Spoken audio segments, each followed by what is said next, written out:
And we are live. Erick Redbeard, Erick Rowan, the big man. What's going on, my brother? Not much, man. How the hell are you doing? Just did a quick shoulder workout, feel a little pump going on. I knew you were coming on, so I had to, show off a little bit of my testosterone as well and my delts, as you can see. Yeah.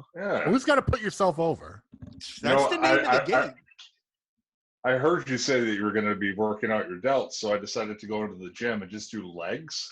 Right. That way all the blood just rushes down. You can't see, make you feel a little better, more comfortable. Thank you. And I'm trying to get on your level. I'm like probably 2 months now of not shaved. Oh, I thought you were saying you're trying to get the grays going. I want the grays because I think a gray beard would be more dignified and wisely, I think. You know what I mean? Like, I could look at you and I could probably have a conversation with you about, like, some old earth middle guard thing, and you'll probably put me onto the meaning of life and all the secrets behind, like, the world. Because you have the gray in the whiskers. Like, me and Vin don't have that yet. Or you're somebody who has a gray and tries to hide it, like some people I know. I know who you're talking about. So now, how long did that thing take to grow out, and would you ever cut it? So after 3 years, I just stopped. I stopped caring about it, and it just kind of just slowly withered. And I remember there would be guys. I think it was like a barber would come with WWE. They'd always want to cut my stuff, and I said no. I'm not cutting it. And they're like, no, it's going to help it grow. It's going to give it condition. And I was like, you leave the damn thing alone. And yeah, so everyone's like, I got all these nice, really trimmed beards. And I'm just like, nah. Right. But it's amazing how beard culture has exploded within the last, 3 years, because originally in pro wrestling, there was always beards, but then there was this like prosperity period where it was just all clean shaven and they didn't even have long hair. And then all of a sudden on social media, the beard thing just took off. And now everybody wants to have a beard because it changes like the dynamic of your face. I call it contour for men because women do the contour for the face with the makeup. This just adds something, I guess, like a je ne sais quoi to your face. You know what I mean? So is it crazy to see now that part of your identity and the DNA that makes up you is also associated with your facial hair? It's kind of weird. It's been over 10 years since I've had it, this short. Over 10 years, and I don't remember what my face looks like. So when you talk about shaving the beard, it's like I'm married right now, and my wife's never seen me with a shaved beard. I think it'd be funny just to do once, to shave it, and then I'll hide off in the woods for another 3 years, and then maybe it'll grow back. Right. And I can show myself in public. But no, if like I'm doing some acting, and if the right role came along, yes, I would shave it, because you know what, it's going to grow back. Well, you mentioned it's been 10 years, and one of the things that we're really curious about with you is that a lot of people know you just from WWE, and we're seeing a lot of wrestlers now, sort of since you came in 10 years ago, where they're known elsewhere, and then they come in, there's sort of a fair bit of like fanfare, anticipation for them. And I was looking up some of your history, and it's really fascinating that I noticed you were part of the Pro Wrestling NOAH Dojo, and we're hearing a lot about the New Japan Dojo lately, and they're expanding, and there's one there was one originally in the early 2000s, but now they're making a big deal about the LA Dojo. I'm curious because at that time, Noah was definitely the bigger dog in Japan. So what was it like, being called, like, first off, how did you get called into the dojo, and, what was that experience like? Because I think that's a story that goes sort of underrepresented. Yeah. I was kind of in indie pro wrestling limbo. When you're stuck in one state, you're not wrestling all over. You're not getting better. You're not improving. And I took a bet on myself. I spent some money, which I never did outside of just getting trained to wrestle. And I went to Harley Race's camp, where it was introduced with the NOAH representatives. And from there, I was invited to live out there for 3 months at their dojo while wrestling a couple tours out there. And yeah, the experience was unlike anything else. I was the only American there. Whenever like ROH came once with the tour, but I wasn't allowed on their bus. I was allowed on the Japanese bus. So I was kept separate. So basically, I was basically on my own for that 3 months, just training every day, training during, right, we'd have a show during, like, okay, you train every day, but then you would go on tours for 2-3 weeks. When you go on those tours, I would be what the young boy go to say.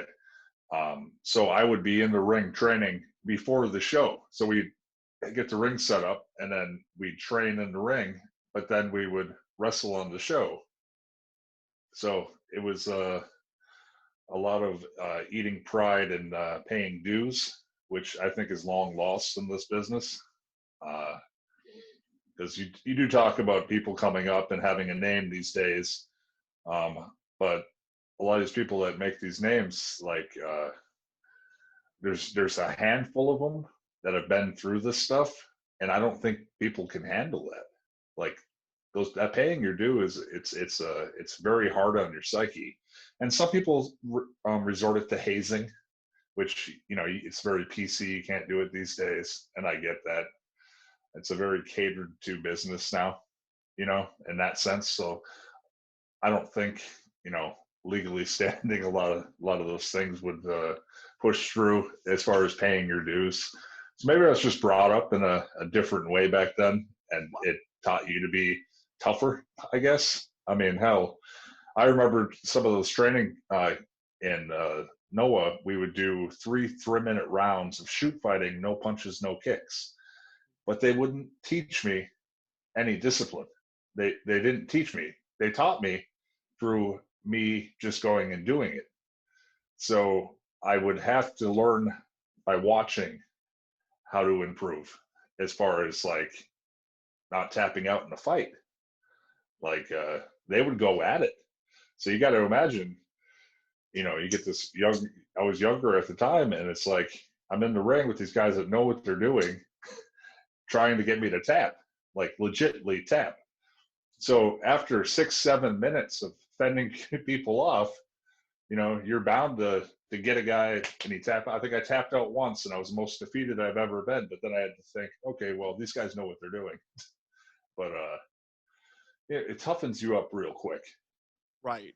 I was wondering that because I've been reading Ken Shamrock's book, and I've been having conversations with other dojo system professional wrestlers, and they say that the training is unlike no other because it mentally prepares you and it hardens you in a way that when you do come to work in the States, it's a completely different atmosphere in terms of structure and routine and what you have to do and know what you're doing. So was that type of training that you had more reactionary based because you had to, one, there was a language barrier, so everything was taught by doing and observing. And then two, is it that whole fight or flight mentality where now you're up against somebody who has way more experience than you. You're only here for a couple of months. You don't know the lay of the land. You really don't have a relationship with anybody here yet. You're probably getting hazed or whatever that culture is because, hey, listen, it's locker room culture. We've all played organized sports. We understand what it is for what it is. So did it harden you up quick, or was it this, oh man, I don't know if this is what I should be doing. Maybe I should just go back and just pay the $3,000, take the flat back bumps, learn how to just bump, and then go and work on an indie and get my reps that way. Like, if you had to go back and do it again, would you choose the same way you did it? I would choose the same way I did it. It hardened you up real quick. It's funny because we were in FCW when it switched over from Pritchard to DeMont. It was a complete change of the guard there too, and DeMont was notoriously known for pushing his students, sometimes in a hazing way, and a lot of people couldn't handle it. And my whole thought on that was, well, it's easier in Japan. Well, yeah, that's what I was wondering too, because he is a polarizing individual when his name is brought up because of the way he did train these professional wrestlers. And does that mentality hurt an individual now because of the way everything has been going within the last, I don't know, 15 years? You know, so has the wrestling business, from, in your opinion, has it changed from when you first started in a couple of ways? Like, you know how everybody wants to reinvent the wheel, but pretty much the fundamentals are still the same. But in terms of, I don't want to say mentally beating somebody down, but it is a business that you need to get smartened up to as soon as possible. So was it a weird change from going from Pritchard and then to DeMont? Because you weren't with DeMont for a while. It was maybe 11 months you guys were in, you know, that NXT FCW bubble, and then you were on the main roster. So that mentality going in, you were already a couple of years in the game. Brody was a vet to this already, and Wyndham was a student of the game because of his pedigree and his background and his DNA. So did you guys have a different mentality than seeing the rest of, like, your classmates, quote unquote? I mean, some of us take criticism a little harder than others. Some of us enjoy criticism because it makes them better. Like, I've always relished on criticism because I'm my own worst critic. To me, professional wrestling is something you're never the best at. You're always learning until the day you're done. So there's egos in this business. There's very talented individuals, but the most talented individuals and the best wrestlers are the ones that constantly you see are improving their game. And those are the people I respect the most in the business. So going back to Japan, and you said that, you know, they were a bit stiff, and, you know, it was more reactionary fight or flight stuff. Were you targeted easily because of your size and just like hulking physique? No, they didn't mess with me too much. I think because I gave it back. I think one time I gave a side slam, and one of the guys, I'll never forget it. I picked him up for a side slam and slammed him down. He's like, "Oh, you pushed down too hard on me." So I was grabbing the guy too hard for the side slam. So I was stiff just by picking the guy up. So it wasn't until, because I think when I got back to the States, I was very heavy handed, and it wasn't till maybe a year or two in the WWE I started loosening up and getting that message in my head that, hey, it's a work. It can look like you're killing the guy, but you don't really need to kill him, even if it's in a safe spot. Because I was always hitting in safe spots, but I was a little heavy, you know, laid it in, and I kind of got off of that later on as far as people enjoying working with you and career longevity. Right. You were a brother that works snug, and that's fine. we get it. So let's go back a little bit, because when you Google Erick Rowan, Erick Redbeard, not a lot of stuff comes up. And I think now in the last maybe 6 months, you have been way more outspoken in terms of just letting individuals in, you know?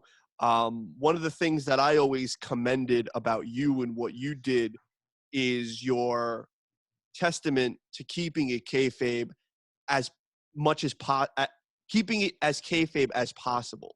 And not a lot of wrestlers in this day and age do that, but then also it makes Vin's job and my job increasingly more difficult to try to figure out who the man is. Luckily for me, I had an in, so I was like, okay, what's some recon? And then you and I exchanged a couple of text messages, so it was good to see. And then I looked on your Instagram and I saw a couple other things as well. But there's not a lot about you. So was that something that you wanted to keep private? Because in this world now, everybody wants to know everything and get that curtain, like, to peek and see who, like, Erick Redbeard was.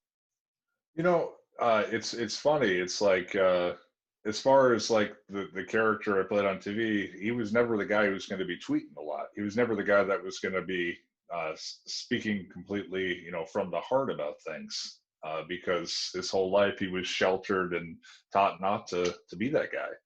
And he wore a damn sheet mask. I mean, what kind of guy wearing a sheet mask is really going to be open and talkative with people? And as far as like the company never set up interviews for me to do and talk to people to like let them see any kind of side of me.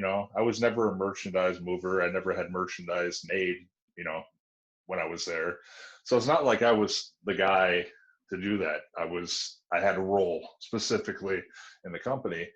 And it wasn't until I started teaming with Daniel and wearing the metal shirts and showing more of my personality, and then they started letting me talk, that I felt more comfortable being who I was and starting to be that guy. But then we switched over and, we switched shows after Brody and me kind of split off one more time. And then they told me I had a cage and to be quiet again. So that's kind of like, it kind of sucks when you try to like get out a little bit more of your personality within a character, but try to make it work to trying to be, oh wait, no, we want you to be quiet. We want you to carry around a cage, which is basically just wearing a mask all over again. It's like you're hindered by something atypical and anormal. And you want to make it work, but then you're told not to speak. And if you don't speak, people never get to know who you are. And I'm not going to be the guy that counteracts everything that's on television by going on, Instagram, Twitter, and hey, this is the real story, even though I'm playing this on TV. Here's me hugging somebody, because like that's just not the way it was. So as far as kayfabe goes that way, yeah, as far as character goes, but then you get fired and now you can just be you because you don't got to worry about what's going on TV, and your handle is your handle and it's what you want to promote and it's who you are. Now, do you think that actually puts you in almost an advantageous position? Because, you could have had a gimmick that, maybe put you in not a great light, and now you're fired or you've been let go, and now you have to sort of reinvent yourself against an image that maybe was not becoming of you. Whereas, you've had a role that is more, almost like completely neutral in some ways. So it allows you the freedom now to, much like your run when you were with Daniel Bryan, to show a little more of the personality that we only got a glimpse at. Yeah, it's makes it a lot easier to do anything else, and people think of me in a completely different light. Like right now, just talking to you guys, people aren't used to hearing me speak. People aren't used to hearing me talk. So just that alone, that's a character development. If I go somewhere else and I speak, oh my gosh, he's talking. That's something new. Well, what's he have to talk about? Why is he talking like this? Like, that's completely new. Some people thought I was a mute. Some people didn't think I could talk like 5 years into my career. So that right there it just makes it easier for me. Well, that's the crazy part about fandom and just, I guess, internet culture in terms of opinion-based, criticisms, where a guy like you and a guy like Brody aren't necessarily allowed to talk, so you're automatically written off as, oh, then they probably can't talk to begin with. So let them just stand there, look ominous, have these big long beards, and let them be the heaters that they're supposed to. Let them play the role, and we'll just keep it moving. And then you actually start to hear that you have something to say, and you're very articulate, and you're soft-spoken, which is a complete just pivot from your physical appearance. Now it makes me want to go all in to see what you like, what you're really about, and who you are. So I think certain companies do a huge disservice to just writing off the heaters to not speak and just to look like big men. I've seen a case in point, you, Brody, and Gallows, were just these prototypical heaters that weren't allowed to speak at all. But then once you leave and you're allowed to develop your personality more, then it really shows like, oh, wait a minute, these guys can really jaw jack with the best of them, but they just never really had an opportunity.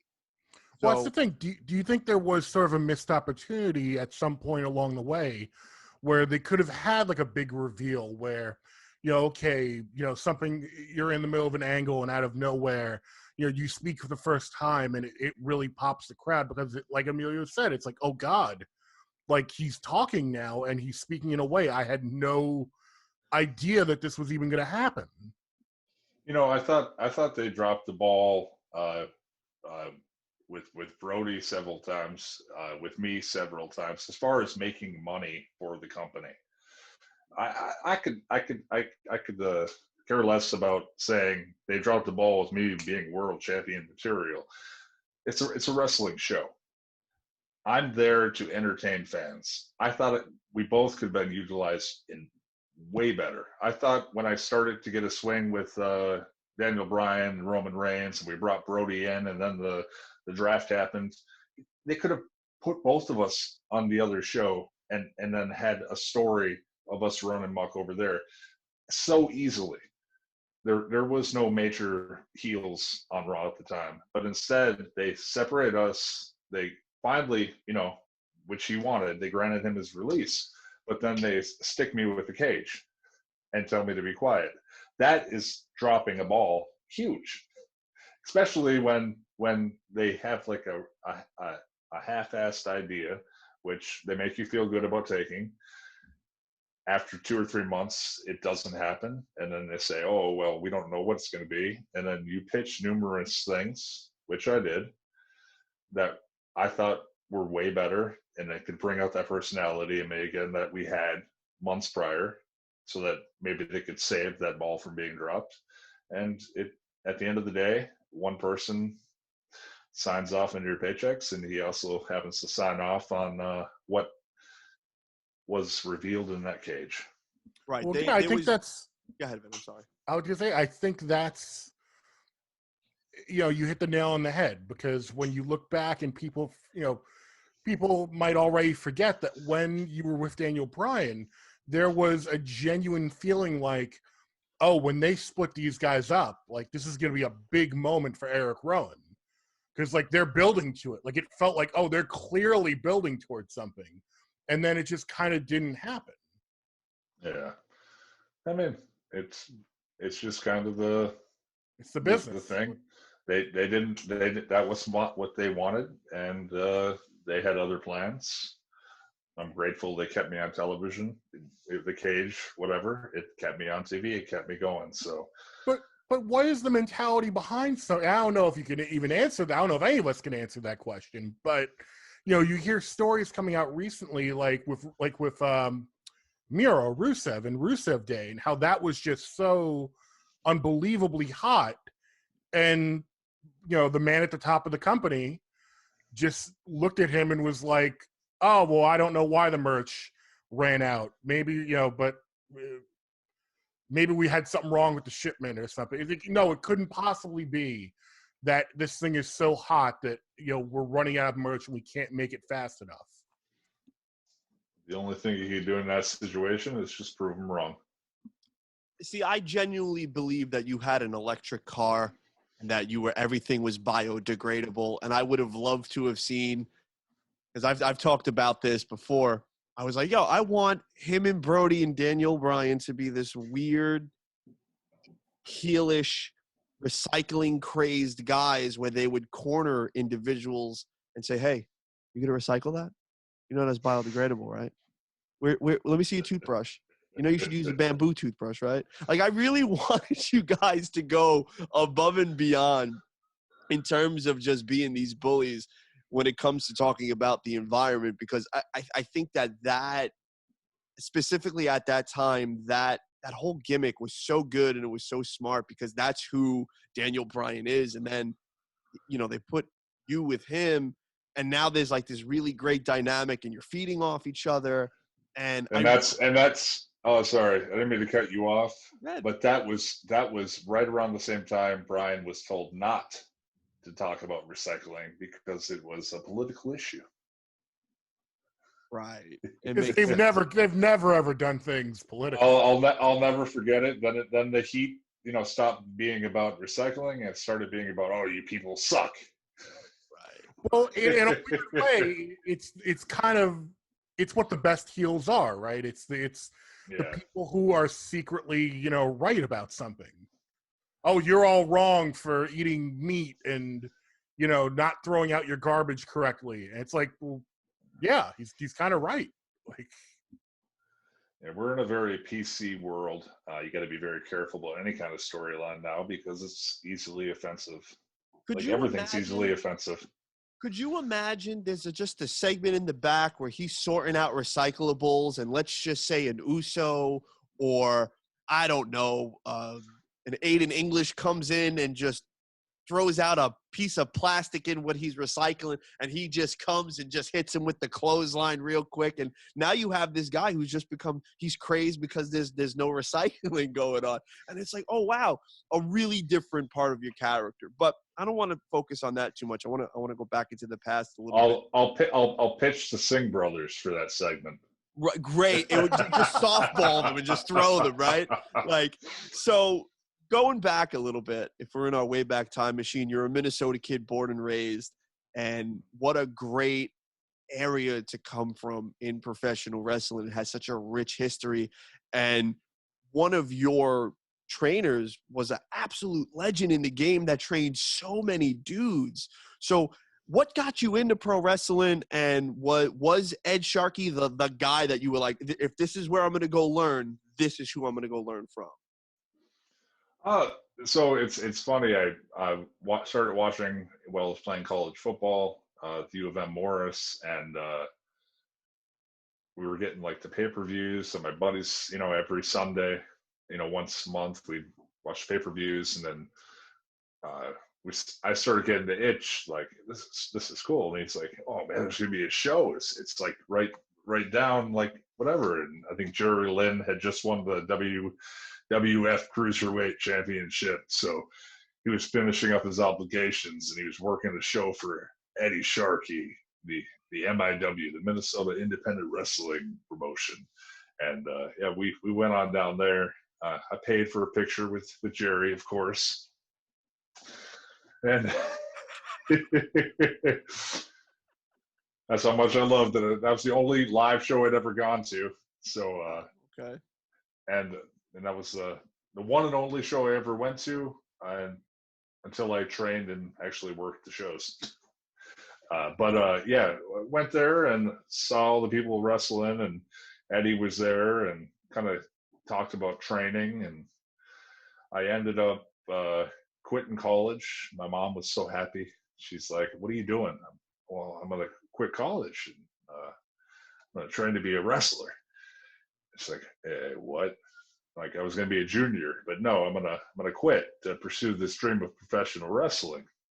My mom wasn't too happy with that. She's pretty pissed off.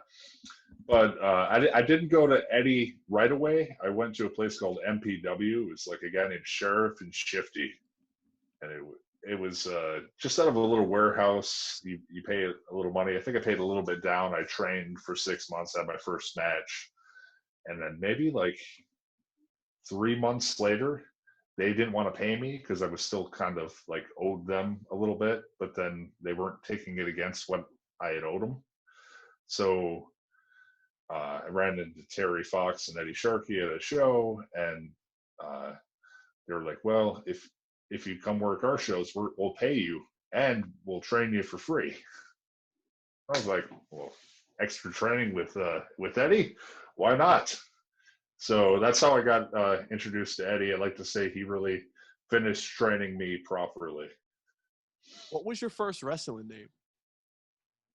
What was my what? What was your first wrestling name? My first wrestling name was Thorolf Marius. And people give me a lot of crap about this, but it hurts my feelings, is what it does. So my great-grandpa came from Norway, and he emigrated with nothing to his name. His name was Thorolf Ruud, and his middle name was Marius. and I always thought Thor and was badass, and his name was Thorif, and I'm like, all right, that's easy enough to say. Well, it wasn't easy to say. It's probably the most mispronounced wrestling name that I could have ever thought of. But I thought it was badass, and it meant a lot to me. No, I think that's a cool name, man. I hear some disasters when people say what their first wrestling names were, and they were like, I just threw something together. I was like, oh, I thought that was cool, so I'm going to put this and this together. But yours actually had some meaning. I had the monarchy. I was Thorif Marius, the Scandinavian powerhouse. Like that's a great monarch for a brand new wrestler. I thought like that was good. Did you ever? What was the gear? Was it real like Scandinavian Viking kind of gimmick gear, or no? It was just like, I don't know. I'm young, so just tights, shirtless. My grandpa was from Norway, but I didn't look good in red and white. So I decided to be a foreign heel from Helsinki, Finland. I don't know why I chose Helsinki, probably because it was part of Scandinavia. So I just had the white and blue singlet. Like Ludwig. I think somebody found an old picture of it and thought I looked like Jack Swagger. I had no beard, the hair kind of frosted tips, blonde. Yeah, I Googled the picture because I wanted to see what you look like with no beard.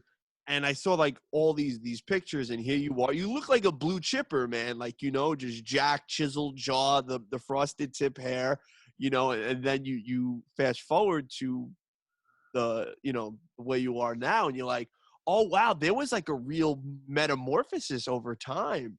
And is this version of you now the most true to yourself in terms of what you want to present in professional wrestling? Oh yes, definitely. I'm a huge fan of like old AWA, old school wrestling, Baron von Raschke, Crusher.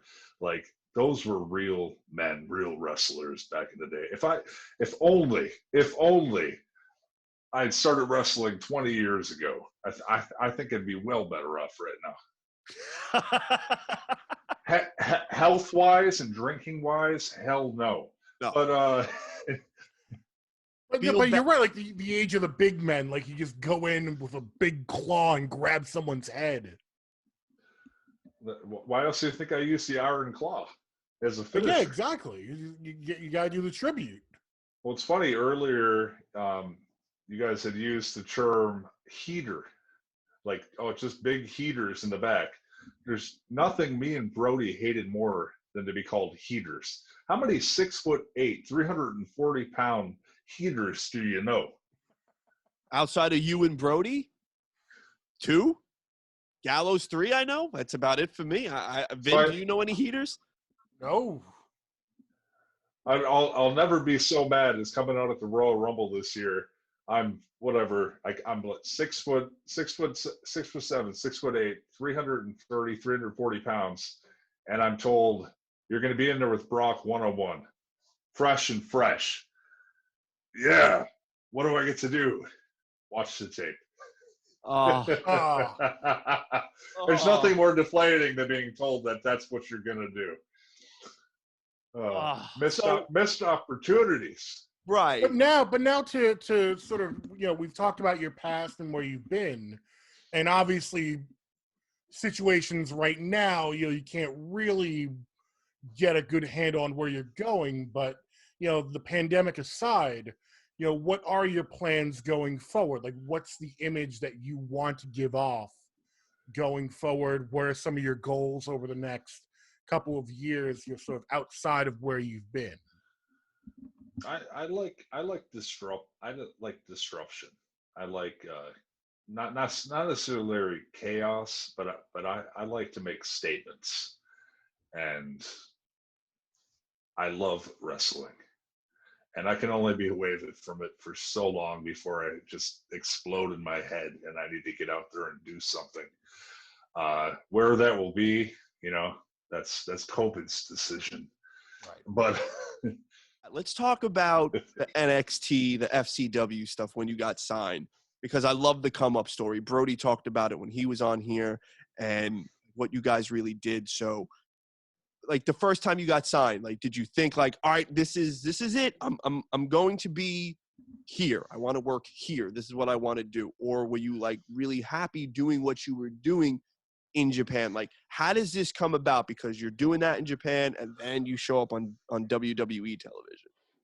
There was a little lax because I got back 2008. I wasn't signed till 2010, early 2010, like January, I think. And so there's a little lax. I was a single father when I got back from Japan, and Harley wanted me to move out to Eldon, Missouri to do his WLW and continue a relationship with Noah. And I had to make a choice. Like, I had a newborn kid on my own. I can wrestle for fun on the weekends, and I'm going to get a full-time job. I worked at the county, doing security for a few years while just wrestling on the weekends for fun around Minnesota, Wisconsin, where wrestlers go to die. They work in one little spot. And I ended up doing a reality show that same year I got signed in Norway, called Alt for Norway, kind of like the Amazing Race in Norway. Lived out there for 3 months. I came back. I ended up seeing an FCW recruit page. I sent in a tape of me wrestling just some random indie match against a guy from Minnesota. A week later, I was called out to a tryout with FCW. I spent a week out there, had a tryout with Jacob Novak, who was, I think, the second season or first season of the NXT. I ended up getting signed probably a week after I left. And that's when the work began, I guess, because it's like you get called up, but then it's you get signed, but then you have to work on getting your call up. So that was a journey all in itself. I had a major ACL surgery, about a year in, and you get down on yourself. And that's about the same time that a young man by the name of Brody Lee comes into FCW. I think I crushed my way into see the trainer, and I just see this bearded, massive man. Put my head down, and I think I kind of was just like, and that started our wonderful relationship. So did they pair you on the spot, or was that something you guys were working on? You were like, hey, I got a beard, you got a beard, let's be friends. That was a Build-A-Mont put us together and make them wear black trunks. Because I had black trunks. I was doing like a Nordic gimmick, which I was told would never work in a million years. You can't have Vikings on television. How does that make you feel now, big man? Oh, I just think it's funny. Especially when they took away my Rowan. It was just Erick Rowan, and then they took away the Erick. And then I think the Viking Raiders got called up for their first show, and they renamed them. And Ray Rowe, he came up to me and he's like, I just want to ask your advice on something, which, I totally respected. He came up to me like, they want to change my name to Erick. Is that okay? And I said, yeah, that's fine. I'm just Rowan now. They took it away from me. I mean, they might as well give it to another bald-headed, bearded man. Right. No, that's a funny little story. So you got him in the trunks. That was like the first time that he was wearing anything too revealing. And we're talking about Brody Lee, the Exalted One, right now, because he said it too in the interview we did a while back, where he was talking about the trunks, man. He was so uncomfortable with the trunks. He didn't want to wear the trunks. So were you Thorfus at that time, or no? You were like, or were they giving you a completely different name? When was this? In FCW. So in FCW, they gave me a choice: Erick Rowan with a CK or Erick Rowan with the C. That's it. I gave a ton of Nordic names. Magnus, right? Samson. And they were like, yeah, Erick Rowan. Thorvald. Cool.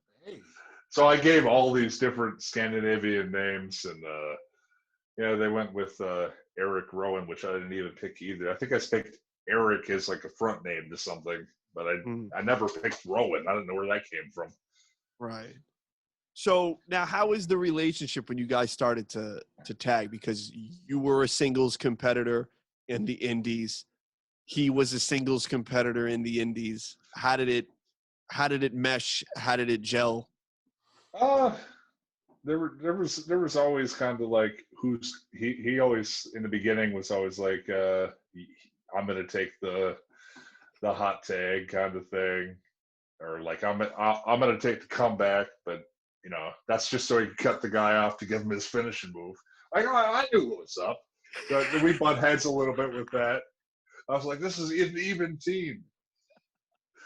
I remember we used to have conversations about that until we got with the bludgeons. Like we always kind of butt heads with that a little bit, where let me alter my comeback a little bit for somebody to make it entertaining, so that it's not always the same thing. Because I think tag teams kind of get stuck in a rut. I remember when Enzo and Cass came up, it would always be Cass who blew the comeback, and like you can only see that so many times before you're going to start switching it up. But yeah, I think the minute we stopped traveling together and staying in the same rooms together is kind of the moment we started getting more and more along. And and after we split up and then came back together, I think that is kind of like our awakening as far as like respecting what each other did and working together, because we realized that they wanted us together, and to make it work we had to get along, we had to be respectful of each other, and we had to respect each other's ideas. So it's like a marriage, so to speak. It's this like odd kind of marriage where you are placed together.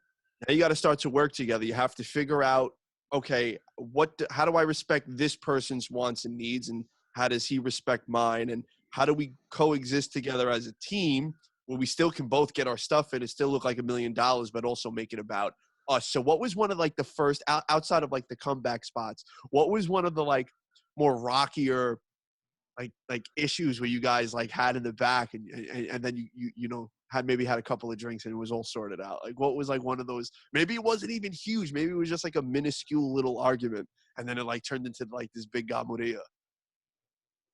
My snoring.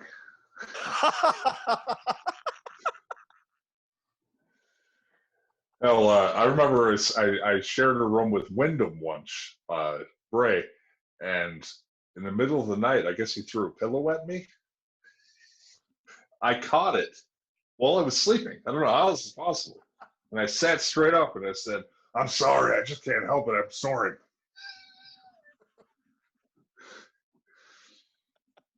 What are you going to do? You can't. If you're snoring, you're snoring. That's it. Yeah, people snore. I mean, it happens. I mean, so when did I didn't see them helping you out with sleep apnea. Oh, hey, here's some money. Get them privacy. Yeah, right. Need some privacy on the road. They didn't give you a sleep apnea mask to help you out, or they were like, "Hey, big man, maybe drop a couple lbs because we're worried about your health when you're falling asleep and you're making loud noises." They're not doing that for you. So when did they make the switch from black trunks to that janitorial uniform that you were wearing, and then essentially going back to the Brody Lee look on the indie? They had him as the first son of the Wyatt family. And at this point, we didn't know what was going on. We just knew we were on live events, we were tagging together. But then when they did the NXT television out, in Full Sail, they had him debut wearing that outfit. And I think a week or two later, they had me debut.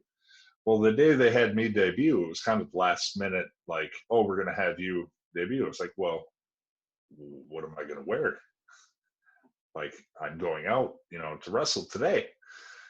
And here I am at Full Sail. What do you want me to wear? I mean, I brought my trunks with the Viking symbol on back, the Valknot, and the triple horn of Odin. And I was like, this isn't going to work for this. I brought a pair of pajamas, plaid brown pajamas, Like, you want me to wear that with no shirt on and look like a overgrown baby? Like, what do you guys want? What are you guys thinking for this? And then luckily I did the Alt for Norgay show, and in the trunk I had a kind of like a farm reflective green overall coverall, onesie deal. And I said, well, if I cut the sleeves off of this, do you think that'll work? And they're like, yeah. So sometimes it's good to hoard. Right. Especially it was on that reality TV show that you did. Which is exactly what happened and how the Wyatt family sheet mask happened. So wait, you were just hoarding sheet masks? No.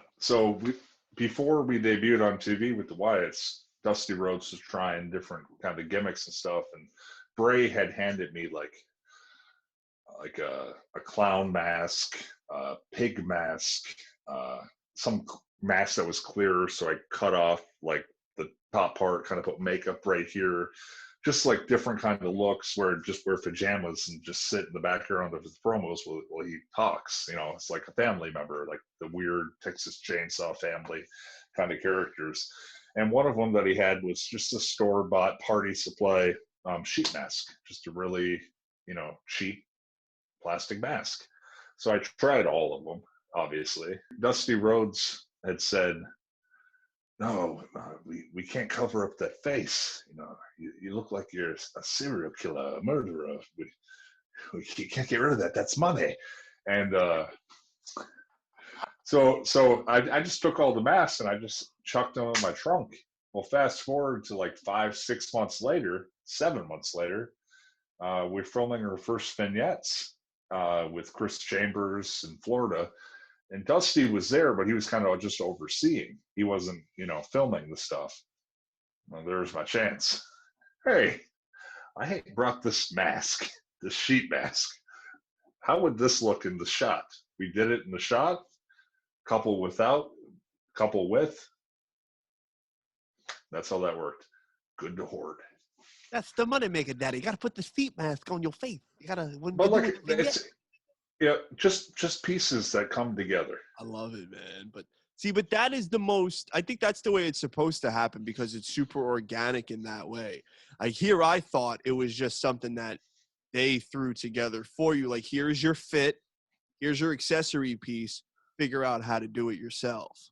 And then over time, that mask was like almost like brittle to the point it was like falling off at one point. Was that the original mask that you just kept on like beating the crap out of it to make it really look disheveled? That was the original one. It just kept me beat. I would have props tape it to make sure it was one piece. We always had to like put it in a special spot. I had to wear the cheap little plastic ones I couldn't see out of. Like, it was a horrible mess to do live events with like the little tiny kid ones because they never sold the big ones. Right, but did you expect that those masks would get us popping as they did? Because now I'm a grown man at this point when the Wyatt family is coming out, and the first thing I do when I go to a live event is I'm buying the sheet mask, and I bought the sheet mask, and I'm literally wearing it like it's just nothing, and I'm like taking photos and posting them on Instagram, like wearing the sheet mask. Kids, like you said, kids wearing sheet masks around the house. Kids, yeah, like at one point before you guys, we'll talk about this, but there was just an entire sea of sheet masks, and I'm like, no. This is nuts. Like, did you look at it and like, oh, we made it? Like, yeah, it was pretty cool. And then I remember I started making like different kinds of masks to like try to like be that Leatherface character that had like not just the original one, but then I would like, you eventually saw one with like a gas hose hanging up. You saw one with a clown mask, and I was like excited because I'm like, all right, if I wear these on TV, they're gonna have to like make these, and then soon enough we'll see like different varieties of them in the crowd. And they never sold them. As much as we pitched and said, hey, try to sell this different one, try to sell this different one, because people like variety, people like different things. Why do you think these ideas might be someone else's game soon? So Why do you think at the height of the popularity of the Wyatts, they didn't really capitalize on the merch? Was it because you were supposed to be the heels and heels don't get merchandise and they're not supposed to sell merchandise? Because that was a real, just, you know, amazing optic to see. And when you're all about aesthetics, and specifically a guy like you and a guy like Brody, who they're not going to allow to talk, so you definitely have to stand out in the background to this already bigger and larger than life character who's speaking on behalf of you guys. Yeah, So then he has an entire thing going himself with the lantern and the hat and the Hawaiian shirt. And then you guys counteract that as the anchors to just, you're dark and mysterious. We don't know what the hell you're doing and what's with the sheet mask. The vignettes were so good where you're just looking scary. It looks like literally something from a Rob Zombie movie. Brody's Brody, just looking scary and ominous. And it was like everything at the right time. And the FCW stuff, you guys were right on the cusp before that big NXT boom. So do you feel that maybe if you stayed there a little while longer, like it could have matriculated into something even bigger for the main roster, or you knew the moment that you guys were up, it was off to the races? Oh, we knew. We felt something. And I think Wyndham had a little calf injury early on, which is very good for me and Brody. because poor Bray would sit in that. Remember those where you'd see him sit in a rocking chair? Well, he was hurt his calf, so he couldn't wrestle. So then me and Brody would get the matches with like Punk and Brian, and I felt like even that everything worked together. Where we would throw out the opponent, and he'd come down at the foot of Bray, who would be mysteriously laughing at his henchman's handiwork, which I hate that word too, henchman. Why did I just say that? But maybe it's because I was told it so many times. All right, the goons need to go that way, and Oh, I know. Trust me, I know. I sat in on a few of those production meetings. I understand exactly. Like, yes, this is the nomenclature. You cannot go. Like, if we want you to go left and you're going to fight to go left, no. Paper says right, you're going right. That is it. You sat in those meetings? Yes, I did. I'm so sorry. Yes, I did. Yes, Thanks for helping. Thanks for helping me out. Open your mouth. Brother, I was so new. All I could do was just look at my feet and take notes. That was it. One time I met the man in charge, and I shook his hand, and he complimented my suit and gave me like one of those taps on the shoulder, and he kept it moving. Damn good suit. All right, well, that's nice. Made me all feel all warm and tingly inside, and I went to go do my job. But talk about polarizing figures. How was that first interaction? How did that go? Actually, I forgot. Honestly, we did so many shows during that run. I think the first time I ever met Vince was the WrestleMania before the Wyatt family debuted, so 29. And me and Brody were part of the morph suit group. We wore the morph suits for the Undertaker's entrances, like morph suit druids. Yeah. And so we're wearing these morph suits, with the hoods down so you can see our faces. And Vince walks by, looks great. And I'm like, this is how the boss sees me. Wearing tight tights, just all along the body. Like, hi, sir. I'm gonna be a champion one day. He said you look great.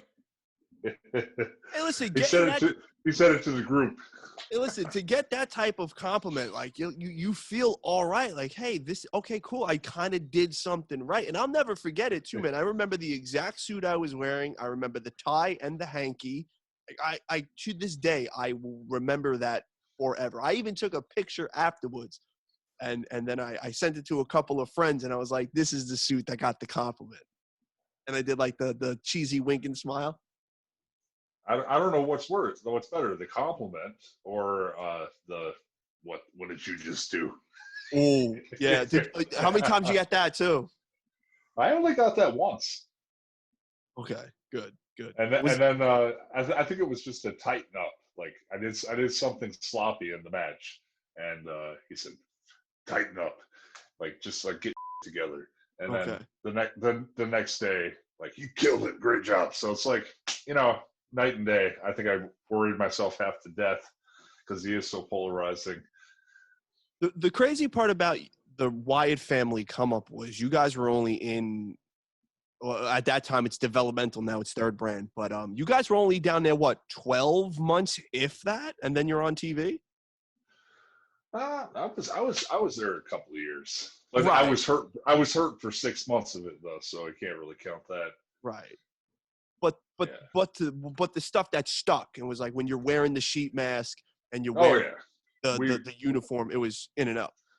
Yeah, once we got the deal, we were straight up. Actually, me and Brody didn't do one house show. We didn't do one live event like before we were on the road.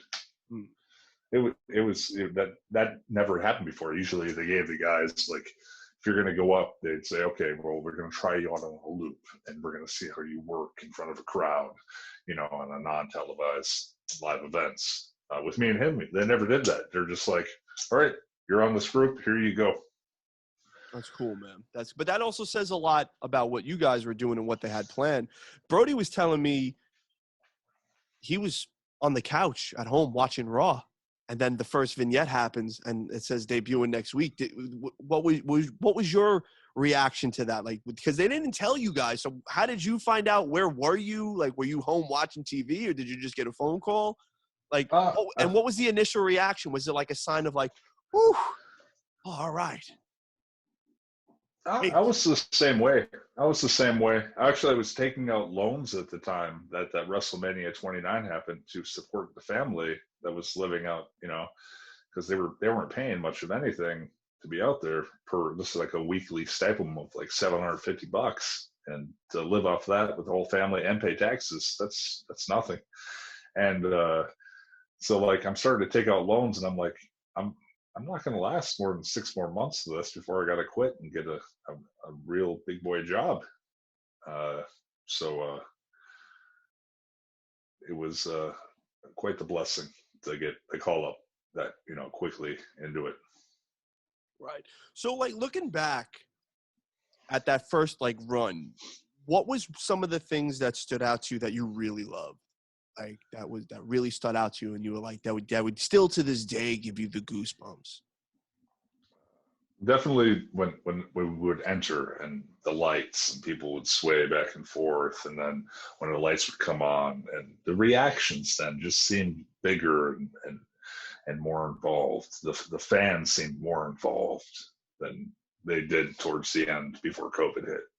It just felt like more rambunctious, like anything can happen. Like the lights would go on, lights go off, and then there we would be. Like I remember we would just attack people. Like we'd hide under the ring. Obviously, we can't just appear out of thin air. That's magic. But like stuff like that, unexpected, just things like chaos, like that was really cool. And the stories that Bray would tell, on the microphone, and then us backing up in the ring. Like, and then the moment with the Shield was something that stood out like a lot, because like we hadn't even like locked up. It was just us like in London. We weren't even touching each other. Like, and people are just screaming, "This is awesome!" because they want to see. But it's less than we saw two heel groups, in the ring, and that much people had that anticipation for a match, that energy for something that was so new that you hadn't seen before. So that stuff sticks out. It's really cool. How was your WrestleMania experiences? What do you think of those when you look back? I mean, they're great experiences, but obviously you want to be the center of attention at Mania. You want to have a marquee match against somebody. You want to be the guy that people are looking at, and you want to go out and you want to do your best. And sometimes time constraints, being background characters, you don't get that I mean, they're great experiences. I always wish I would have had like a proper singles match at Mania, but who wouldn't? I love the triple threat we had, you know, and we won the belts, me and Brody, because that was like a long overdue thing for me and him. And it wasn't that long of a match. Didn't really get to show a lot of what we wanted to do, but it was a match that told a story. And at the end, the emotion you saw at the end with us raising those belts was real. I love that. That WrestleMania match was so cool, man, because like you've seen it on like your faces too. And it's very rare that, you know, he'll break or you'll break, but you can see like there was a smirk on yours and there was a smirk on his, and just knowing like how like he felt and how you felt about certain things. It was kind of like really gratifying to watch as a friend more than anything else, because I'm sitting there and I'm like, this is well deserved, man. This is important, and this feels right, you know. And it was a cool. Again, it was to me. I'm all about the aesthetic. So you guys would come out with the Bludgeon Brother gear, and you know all the different colors, and then the different shapes of the mask.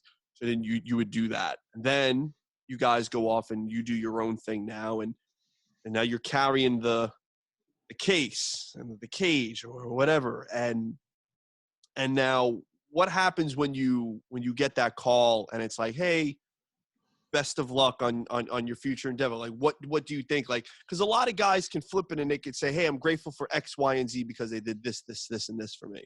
But then at the same time, too, a lot of people could say this, and this. And, you know, the couple interviews that I've watched with you, there was a humility and grace to you that, you know, you appreciate what was happening for you in the career and the lifestyle that has been provided for you. But also at the same time, too, that whole, like, what if thing. Like, so can you look back at that last run and, yeah, there's probably a little bit of, like, angst to it, but, you know, and not a lot of it would make sense. Like, so do you think, like, what was one of the things you wanted to pitch during the reveal inside of the cage? So the whole, you know, being shocked, obviously, when you're let go, because I was used every week. Bitterness, because you tried to make every gimmick they gave you work to the best of your ability. Like, it could be good writing, it could be bad writing, but I always felt I went out there and gave it my all. What they had on paper, I tried to like exude that and make it work for the cameras. So like, it could be as silly as the cage gimmick. It could be as real as me not getting the forefront and Daniel always taking the limelight from me. Like, those were real things to me that I could relate to and convey to the camera. And then I get put with the cage, and I'm trying to think, well, how can I get this to be real? I convey it to a camera. And then I specifically remember when I was told it was originally supposed to be a rat. I was supposed to have a big feud with like one of the top baby faces who was going to accidentally kill the rat. And then you would see a different side of me and an emotion for something I loved, because, you know, I spent my whole life following people. It's time somebody followed me, and I lost, you know, Brody. And my whole story with that with the rat would have been, well, I have this pet, and the pet, you know, I'm responsible for. I care for it, right? And then when that's taken from me, you see a completely different shift in my character, and psychosis kind of revolts back to somebody that's very unstable, which I felt very comfortable playing. And because I'm a big fan of like watching old, you know, horror movies, you know, about serial killers, and I'd watch some of the old interviews, the jailhouse interviews, you know, with the serial killers. I remember I did a one-on-one Michael Cole interview where I used a lot of that. Those cool, old, you listen to a serial killer talk about like where he tries to justify all the things he's done, and he believes it, but nobody else is buying it. They just think he's nuts. I like that kind of character. It's real, and people might not relate to it exactly, but they know somebody who, you know, is locked up for doing something pretty crazy. Right. And So when they told me that it wouldn't be that, and they kept stretching it out and not knowing what it was going to be, obviously I took my hand at trying to pitch a couple ideas. And one of the ideas I pitched exclusively to Heyman, who was, I can laugh, but well, he was the head of creative, and that's who you need to pitch your ideas to. So I made sure to pitch it to him and make sure he talked to Vince about it, which whether he did or not, was never in my pay grade. And Vince at the time was juggling the XFL, so he would be there 1 week but be gone for 2 or 3 weeks. And if he's not there, it's kind of hard to talk to him about a certain pitch. And this particular pitch, they had been stretching out what's in the cage for so long. People were getting with it at first. They wanted to know what the hell was in it. And they'd stretched it out so long, I was like, well, what could be in the cage that would get people to be shocked and awed and to show that same sort of emotion we were trying to go for with the rat, and something that could die. And I was watching American Horror Story, the Freak Show, and I saw the tiniest little woman who, if we would build a cage that was just slightly bigger for the reveal and bring it even to the top of the stage during a live show, and I unveil it's her. But and not a whole creepy thing with a guy locking a woman in the cage, but a guy locking a woman in the cage to keep her from the outside atrocities of the world. Because me as a character knows how crappy people are. You know, I'm around a guy for years with the Bray Wyatt, faction, and then I'm off on my own, and then I get picked up back with Brody, and we just see the scum of the earth and the scum of people. And to me, I may be a heel, but I know how bad people are. That's why I always wear a mask, to protect myself and to feel good when everyone else hurls insults at me, which is just like the wrestling marks would do. There's some very mean-hearted marks that think they know everything, and they think bad booking equates to how somebody's talent is. And I think that's very funny. You can't watch a movie on TV with a very talented actor in a small little role and say, okay, well, that's who the guy is. That's how talented he is. Because on the flip side, these same marks, sticks and stones, will change their opinion drastically depending on how you're booked on television, which is completely mind-boggling to me. But hence say you're not buried until you're buried, literally. But yeah, I had pitched that we get her. She was a SAG actress, so I thought it should be no problem to see if she had interest to come out, bring her out, do the reveal. Oh my God. Same day, take her backstage.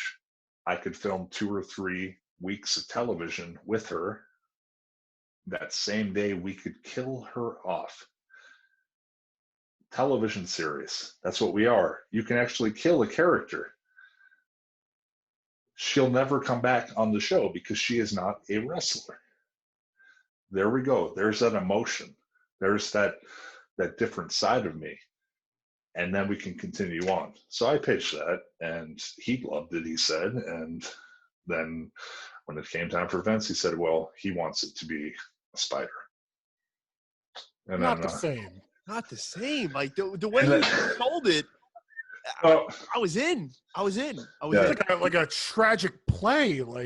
See, part of the reason I tell this story is I don't want people to think that the spider was my idea. I don't want people to think that I didn't pitch this idea when I was there, because I had this idea. You can say a lot of things in hindsight after the fact, like, oh no, this is the idea all along.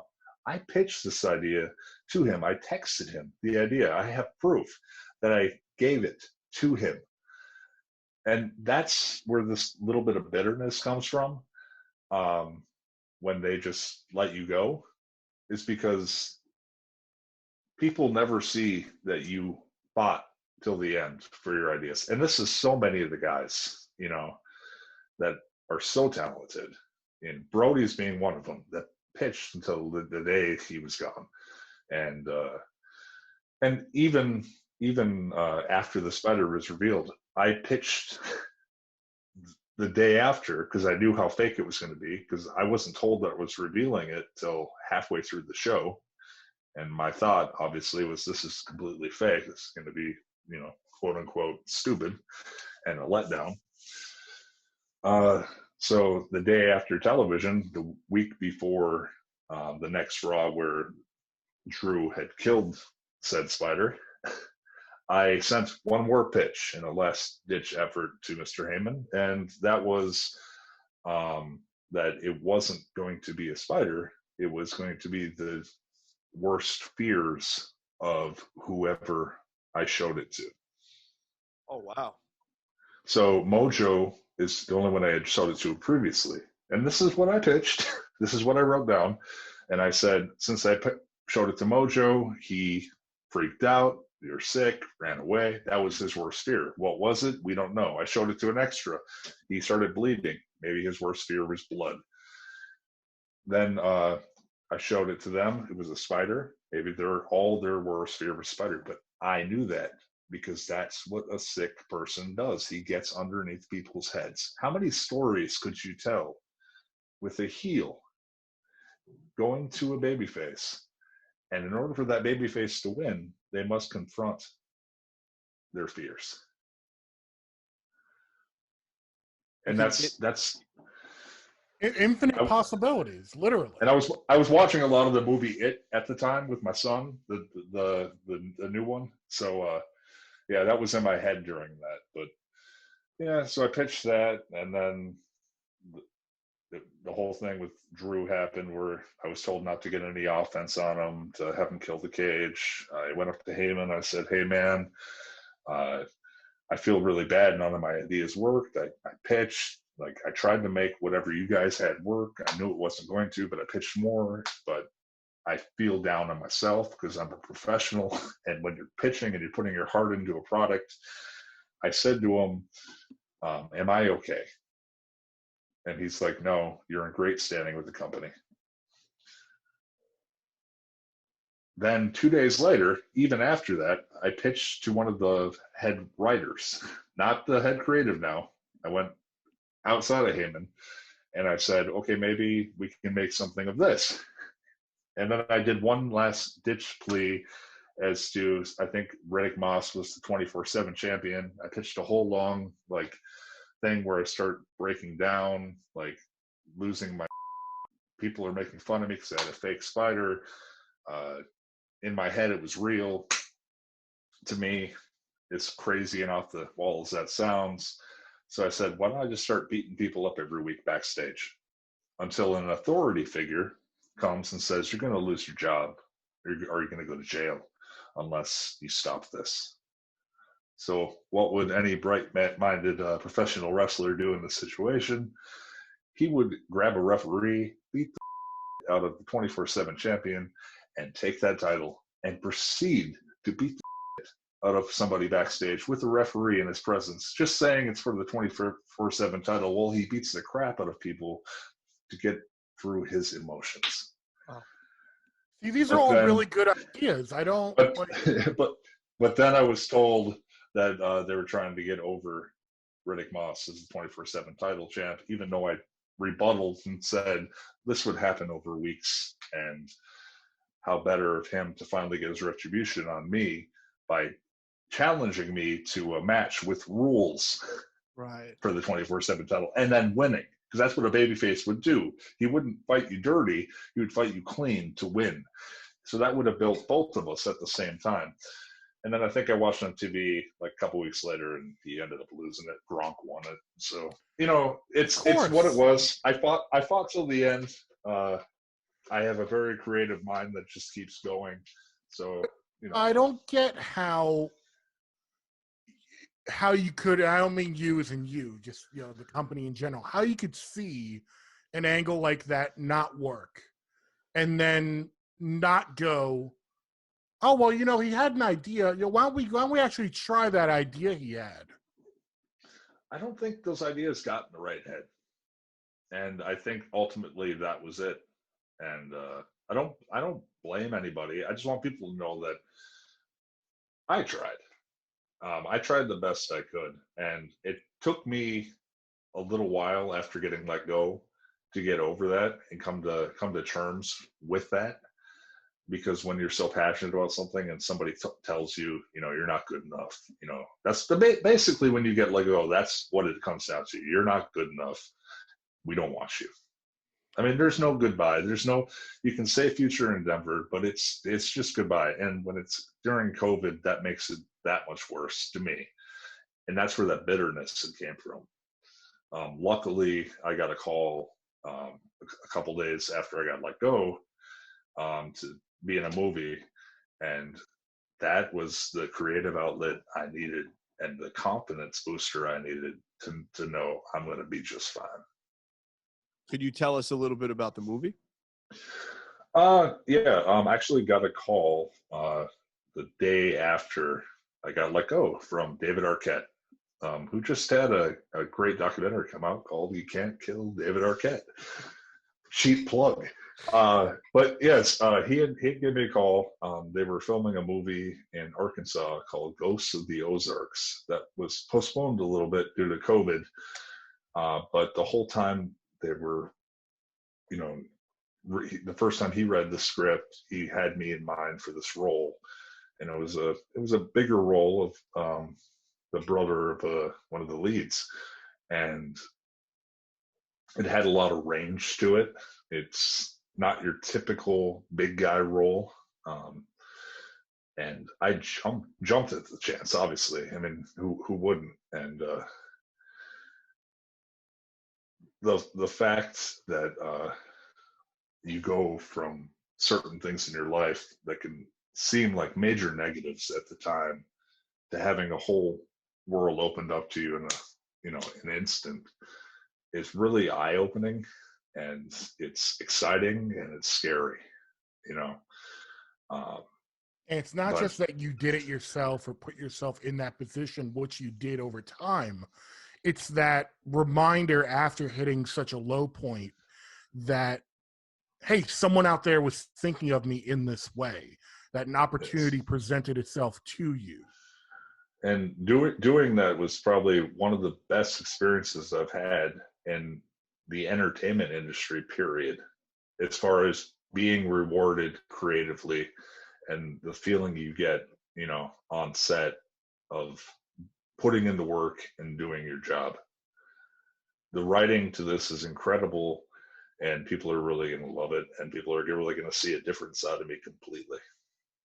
Now, how was the performance as an actor as opposed to the performance as a professional wrestler? Because you're using the same kind of body language and storytelling, facial expressions. There's a lot of cues that you can use in professional wrestling to transcend into an acting career. But then, like, doing the dialogue part, like, what did you find more difficult? Doing, a couple of camera shoots to learn some lines, or performing in front of like 100,000 people? Like, what was the mentality going into the acting and transitioning into that?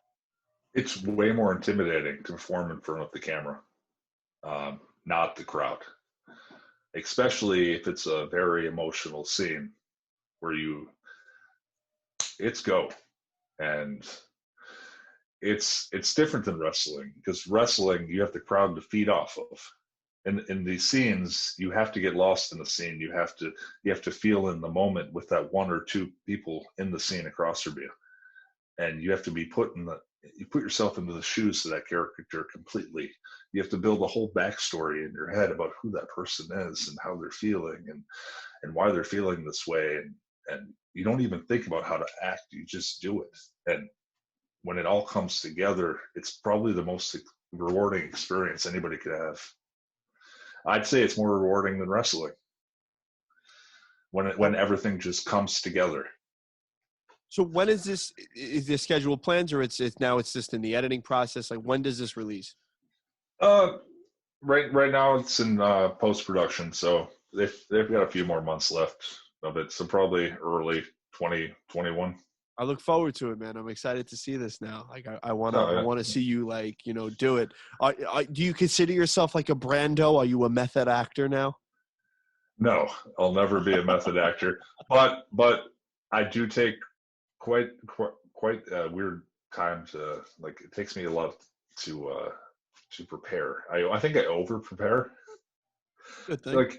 Like even I never thought about it, but like even being stuck with all these gimmicks in wrestling, like, you know, because if you think about it, I was in a cult. Then I broke away from the cult to be on my own. Just to be reunited with my brother, who was also part of the Carpet Cult, but he left too. But then we decided to go back to the cult. And then we go off on sabbatical and end up coming back with a cult of two, the Bludgeon Brothers. Yeah.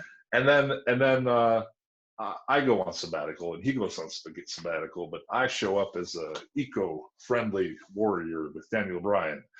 And I have a newfound love for metal music, which has taken over my life. Metal and vegan burgers. And then I become a psychotic killer who gets court-ordered therapy and has to get a spider as a pet. And then I am fired. But no, but if you think about it, all these different things in my wrestling career, I always tried to tie them together. Even though I didn't have time on television to show how this character all worked, I always tried to, just in case they gave me any kind of dialogue or anything to do that would be able to put everything together. I always tried to figure out a way, why would this guy leave to go here and then here? Why is the Bludgeon Rowan still the same guy as the Cult, Rowan? Like, I tried to tie in a bunch of things. That's and cool. It's no different than acting. Yeah, it's no different than acting because you have to think of a whole backstory on a character if it's not written down. That's cool, man. I really look forward to seeing anything that you're going to do because, now that we had a glimpse into your psyche and how you operate and how you think, you're a completely complex individual who thinks and operates in a completely different space than what was presented. So I look forward to seeing where you go in this acting. Do you still get the itch to wrestle? Do you want to wrestle? What's on the horizon with that? I rolled around in the ring not too long ago over Ken Anderson's got a school in Minnesota. He let me roll around in the ring a few weeks back, obviously distant from people. And so I'm getting the itch to go back. It's just a weird time. It's like my last show was in front of a full live crowd. I'd like to say that my next show will be in front of a full live crowd, so I could have my last match in front of a live crowd. I could have my next match in front of a live crowd, and not just like a small live crowd, like a socially distant, like a full live crowd. But it's not looking like that's going to happen anytime soon. And my itch is getting pretty strong and severe. I think I got like a rash on the side or something.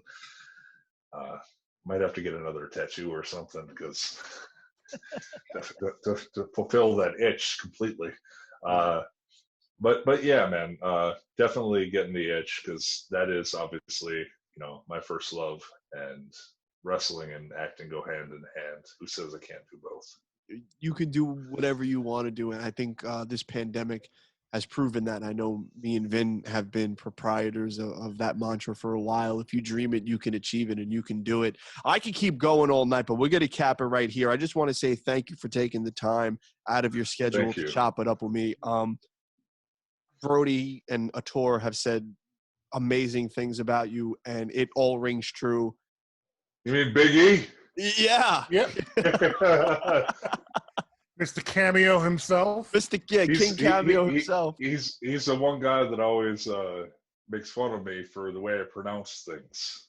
I think we were at Rob McIntyre's gym when we were part of FCW, and he'd make fun of me because we used to ride together, me and he. And he would make fun of me for the way I said towel. I used to say it like, hey, can you get me a towel? What's wrong with that? Yeah. Exactly. Next time you see him, ask him why he gave me so much grief on the way I pronounce things. I mean, I fixed it now. I can say towel. Right. But I used to say tall. Well, listen, also he would get on my case too about my accent. It's a very thick New York accent. And he's like, you don't have a thick New York accent. Talk to me on the phone regularly, and it comes out. Right now, I'm using like the radio voice, and I'm speaking with my diaphragm. He's got it in control. I have it in control. Reining it in. But me and you have a conversation after that, and I'm hitting like coffee, water, talk, like the whole nine. Like I can go into it. Like instead of saying pillow, I say a pillar. Like how is that? Like no, a pillar is a thing that holds up a wall and a ceiling. It's not something you rest your head on. That was one of the things that him and I was talking about. He was like, say that again. I was like, pillar. He's like, no, say it again. I was like, pillar. He's like, no, that's not how you say it. It's pillow. So he's got a problem. He's got a problem. He's a linguistic. Yeah. He's a linguistics. He'd get so mad at me when I would try to use a big word, but in the wrong context. Right. And I think I did it more on purpose around him because I knew that it would just bother him. Oh, his vocabulary is so astute. So astute. But so plug all your social media, man, like the Twitter, the Instagram, like the Facebook, the Cameo, like whatever you got, a Twitch. I don't know. Like what do you got? Just at Erick Redbeard on Twitter, at Erick Redbeard on Instagram. If you go to Pro Wrestling Tees, Erick Redbeard for the store. That's a pretty good word on place for my old gimmicks with WWE. I'll probably switch those shirts soon enough, but all good fun. You can reach out to me on Cameo. I may not do my Cameo as eclectic as Mr. Big E, but I will try. It's under Joe Rude, or just you can look up Erick Rowan and it'll pop up. What type of, is it ROOD or RUDE? RUD. Nice. Yes. Listen, your shoot name is legitimately a badass shoot name. It could have been a wrestling name. It could have been, but I don't want people to confuse me with Mr. Ravish and Rick Rude. How many jokes did you get about that? I got none. All right, good. Maybe I'm Bobby Roode's brother. I'm just less jacked.